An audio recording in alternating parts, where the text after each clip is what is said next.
Bombay sandwich, नाम सुनते ही मुंह में पानी आ जाता है ना। पर आज हम सिर्फ इसके स्वाद की नहीं, बल्कि इसके पीछे छुपे एक बड़े ही मजेदार साइंस की बात करने वाले हैं। अब सवाल ये है कि क्या एक ऐसा सैंडविच जिसमें चार चार व्हाइट ब्रेड की स्लाइस हों, वो ब्लड शुगर के लिए अच्छा हो सकता है? सुनने में तो ये बात बिल्कुल उल्टी लगती है, राइट? मतलब व्हाइट ब्रेड और ब्लड शुगर कंट्रोल, ये कैसे मुमकिन है? तो चलो इसी पहेली को सुलझाते हैं। सबसे पहले ये समझना होगा कि इस famous street food Bombay sandwich में आखिर होता क्या क्या है। इसको बनाने का तरीका बड़ा सिंपल है। देखो, पहले तो ब्रेड पर लगाते हैं मक्खन और तीखी हरी चटनी।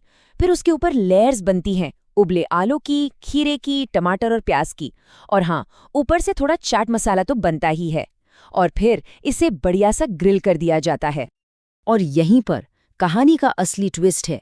इसकी जो मेन चीज है वो है 4 स्लाइस, और वो भी व्हाइट ब्रेड की। अब हम सबने सुना है कि व्हाइट ब्रेड तो ब्लड शुगर को कितनी तेजी से ऊपर ले जाती है। और अगर कैलोरीज की बात करें तो एक सैंडविच में करीब करीब 450 से 500 कैलोरीज होती हैं। तो चलिए अब आते हैं इस कहानी के सबसे जरूरी मोड़ पर, यानी कि ग्लूकोज टेस्ट के रिजल्ट पर। और सच कहूं, जो रिजल्ट आया वो किसी ने सोचा भी नहीं था।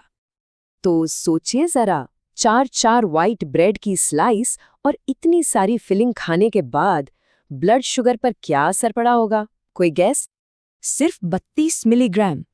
जी हाँ, आपने सही सुना, ओनली 32। कमाल है ना। मतलब ये रिजल्ट उम्मीद से कहीं ज्यादा अच्छा था, खासकर जब हम इसे दूसरे पॉपुलर स्नैक्स के साथ रखकर देखते हैं। तो ये 32 मिलीग्राम का जो नंबर है, इसका असली मतलब क्या है? इसको समझने के लिए चलो इसकी तुलना कुछ दूसरे स्नैक्स से करते हैं। अब जरा यहाँ ध्यान दीजिए, बॉम्बे सैंडविच से शुगर स्पाइक हुआ सिर्फ 32 मिलीग्राम। वहीं एक वड़ा पाव खाने से यही स्पाइक 54 मिलीग्राम का था। और सबसे सबसे हैरान करने वाली बात तो ये है कि एक सिंपल से खीरे के सैंडविच ने ब्लड शुगर को 59 मिलीग्राम तक बढ़ा दिया।